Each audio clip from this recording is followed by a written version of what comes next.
Apa yang membuat anggota Komisi 4 DPR RI ramai-ramai mencecar Menteri KKP Sakti Wahyu Trenggono terkait dengan pagar laut? Benarkah Menteri KKP tidak tahu siapa pemilik pagar laut di perairan Tangerang, Banten? Kita akan membahasnya bersama dengan mantan Menteri Kelautan dan Perikanan sekaligus anggota Komisi 4 DPR RI, Rohmin Dahuri, serta Deputi Eksternal Eksekutif Nasional Walhi, Mukri Friatna. Pak Mukri, Pak Rohmin, selamat malam semuanya. Selamat malam, Mas Kevin. Ya, terima kasih atas waktunya bersama kami di Prime Time News. Saya ke Pak Rohmin dulu ya. Pak Rohmin, mengingat begitu banyak anggota Komisi 4 DPR RI yang mempertanyakan mengapa Menteri KKP belum juga mampu mengungkap siapa pelaku pemagaran laut di perairan Tangerang itu, apakah ini memang belum mampu mengungkap atau memang belum mau saja mengungkap, Pak Rohmin? Iya, saya sayangnya habis operasi jadi nggak hadir di acara itu. Sampai sekarang kaki saya juga belum pulih.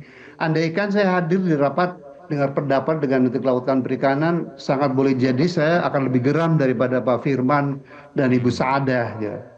Yang kedua, bahwa saya hakul yakin bahwa seluruh rakyat Indonesia yang normal, mohon maaf tidak sakit jiwa, dan kami Komisi 4 itu tidak ingin kasus ini hanya berhenti pada pembongkaran pagar laut. Kemudian Pak Nusron Wahid sudah sangat baik, sudah heroik ya, membatalkan 263 AGB dan SHM yang notabene itu terletak di perairan antara pagar laut dan garis pantai Tangerang yang mencakup 6 kecamatan dan 16 desa itu. Tidak boleh stop sampai situ.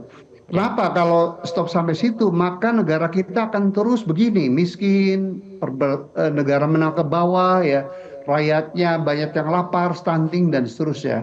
Kalau rules of law tidak ditegakkan negara ini, udahlah kita nggak mungkin mencapai Indonesia Emas 2045.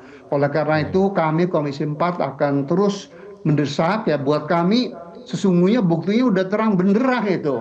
Dari Walhi, dari Pak Said Didu, dari laporan nelayan sendiri, dari fakta fisik di lapang, siapa itu pembuat pagar laut itu udah terang benderang itu. Seharusnya Kementerian Kelautan Perikanan, karena ini instansi negara, kalau merasa nggak mampu harusnya melibatkan aparat hukum atau lembaga hukum seperti polisi atau KPK. Saya yakin kalau di kepolisian punya itu badan lembaga intelnya, Barreskrim dan seterusnya. Jadi makanya kami di Komisi 4 big question, timbul tanda tanya besar, kok berlarut-larut begini gitu ya.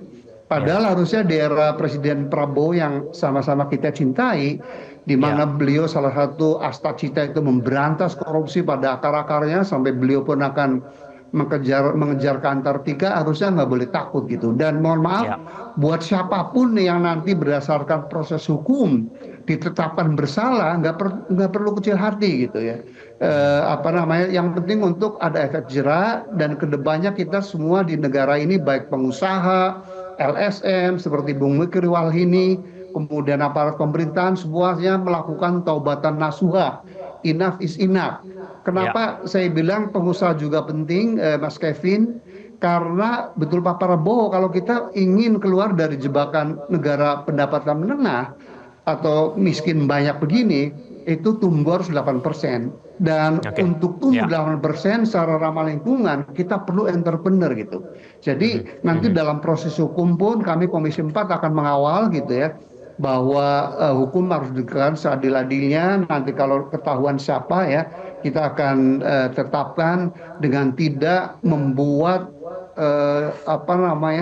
takut para investor baik dalam maupun luar negeri, tentunya investor yang baik-baik ini ya, mau datang menginvestasikan modalnya dan teknologinya dan ekspor kerjanya di tanah air kita. Begitu Mas Kevin. Jadi sekali lagi buktinya sebenarnya sudah terang benderang, baik dari sisi pagar lautnya maupun dari sisi oknum-oknum yang mengeluarkan HGB dan SHM di perairan laut yang menurut Undang-Undang Nomor 1 Tahun 2014 tentang pengelolaan pesisir dan pulau-pulau kecil itu jelas melanggar hukum, Mas Kevin. Oke, Pak Mukri, buktinya sudah jelas, saksinya ada, seharusnya sudah tahu. Tapi kenapa kok Kementerian Kelautan dan Perikanan ini kayaknya susah sekali begitu untuk menemukan pelakunya, Pak Mukri? Ya, jadi saya ngambil pembanding aja ya sebelum ke atas. Ini kan beberapa hari lalu itu misalnya salah seorang warga negara asing dari Cina itu memasukkan uang 500.000 kalau tidak salah di dalam paspornya tanpa ditanya dia bangsa polos. Nah, Ya. kemungkinan jika begini situasinya kan berbeda nih. Kalau dia benar, tidak ada intervensi, tidak pernah terlibat dalam kejahatan, lihat Pak Nusron Wahid. Tegas dia nyatakan kami akan batalkan. Selesai. Kalaupun yang masih sumir kami akan periksa. Berarti ini ciri bahwa beliau sebetulnya tidak pernah tersandra oleh kepentingan apapun. Nah, yang kedua sebagai yang paling penting ini adalah bahwa situasi ini sebetulnya telah menampar negara. Dengan demikian secara tidak langsung sebetulnya pimpinan negara ini dalam hal ini presiden sedang diolok-olok. Bagaimana kira-kira begini? Bagaimana Anda akan menghadapi musuh yang besar? Ngurus pagar laut aja nggak mampu. Kalau memang baca seperti itu, maka kami mendesak sebetulnya. Pertama, hormat kami kepada Komisi 4, jangan pernah berhenti kalaupun harus melakukan pembentukan pansus yang mohon disegerakan. Buat kami menjadi aneh gitu ya. Kenapa persoalan kecil ini menjadi agak rumit? Bukan lagi agak rumit, malah rumit. Tapi intinya kami meyakini bahwa telah terjadi perselingkuhan antara pemberi-pemberi izin dengan para pemilik-pemilik modal besar.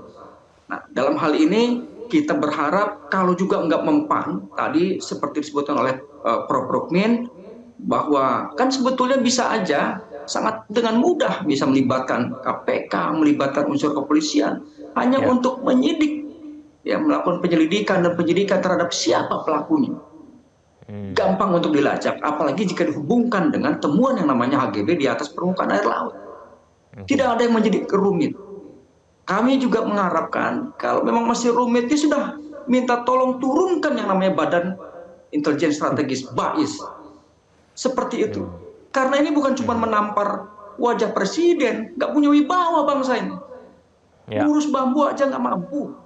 Pak Mukri, Susah tapi kita amat cari. tersandranya karena apa menurut Anda?